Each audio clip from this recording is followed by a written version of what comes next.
So today, I want to talk about my Nintendo Switch, a console which, after putting hundreds of hours in, a few Joy-Con replacements, as well as enjoying several great games, I've now finally just come to an appreciation of how important this console has been to me, throughout my gaming journey. I feel like the Switch single-handedly kind of brought me back into gaming. It reignited my passion, the love for gaming, which I remember picking up my Switch, I guess it was maybe a little over a year after the initial launch date. I received it as a gift.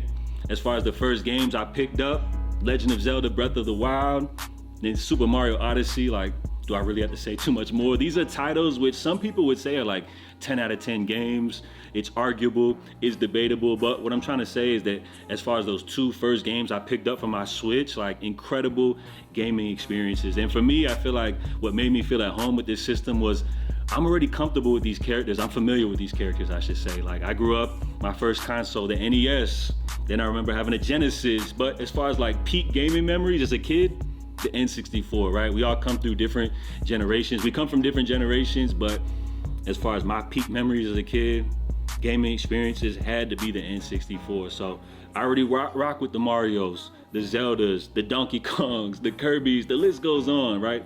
I love all these characters. I love the Nintendo storytelling, and I just felt right back at home, right? So several games later, fast forward to 2025, the Nintendo Switch is kind of outdated because Nintendo, they got the brand new shiny toy in town with the launch of the Switch 2, which as we take a look here at the game lineup, of course, you got your Mario Kart World, which that's a genius title to kind of start things off with, right?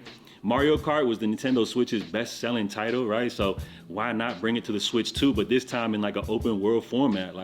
How can you really go wrong, right? I'm sure there's a title which people are gonna be playing all through the life cycle of the Switch 2, which then brings us to your Donkey Kong Bonanza, which some people would compare this title to say the Donkey Kong version of Super Mario Odyssey. It's also interesting because they kind of reimagined the whole Donkey Kong universe. So I'm sure that'll be a start of a new great kind of universe for Donkey Kong and their spin that they're adding on the Switch 2. You got your Kirby Air Riders, your Super Mario Jamboree, as well as Switch 2 titles here. You got your Switch 2 editions and all that. So that's kind of the lineup here. You got some third-party games, but for me, I'm not really out here buying a Nintendo console, for the third-party experience. It's more about those first-party titles, which I mentioned, the characters that I'm so familiar with, the storytelling. So that brings us to the pricing, right? When the Nintendo Switch first launched, it was one of these systems which the scalpers were buying up. Prices were outrageous, all that stuff. But now, a few months after the initial launch, we got the holidays approaching.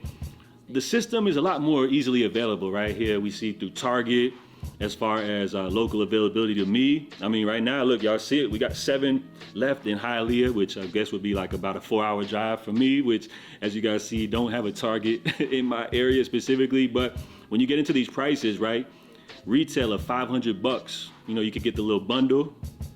Oh, the bundle's $500, sorry. The console alone, $450. Then the titles, the price of the titles is jumping up as well, right? Ever since they launched Tears of the Kingdom, Nintendo's been hitting us with these crazy prices, right? So you got Kirby and the Forgotten Land, which is basically a rehashed Switch title, with some additional gameplay features for $80. A third-party title, $70. First-party title, $80.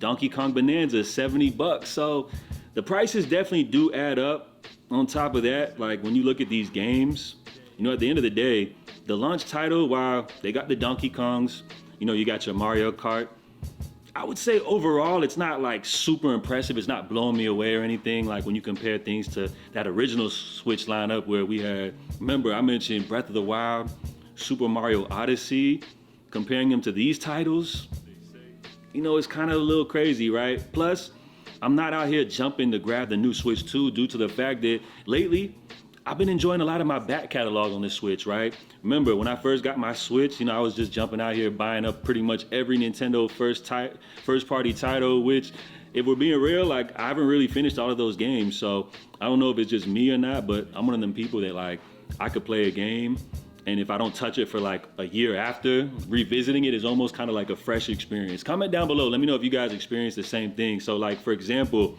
I've been revisiting titles which I didn't finish previously. What comes to mind recently, right?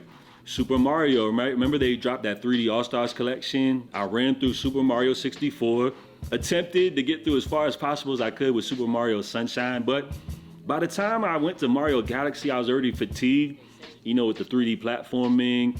And that's a title now that they're relaunching, Mario Galaxy 1 and 2, with the Switch 2 editions.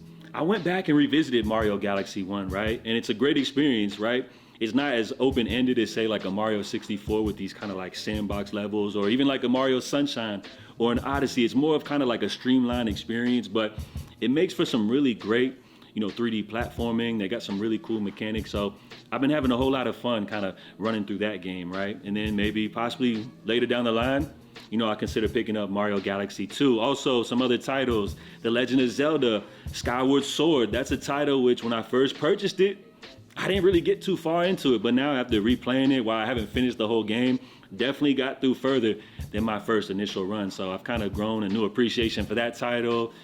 Same with Link's Awakening, the classic, the remake that they dropped on the Nintendo Switch. Same with that game. Right now, I'm kind of in towards like the 7th dungeon or something like that. So I think I'm getting towards the end, but been having a whole lot of fun with that game, enjoying some of the older game mechanics, but with the new polished graphics and everything. So what I'm trying to say is I'm not here like jumping out to buy these new titles just due to the fact that I got such a back catalog that I've just been enjoying so much.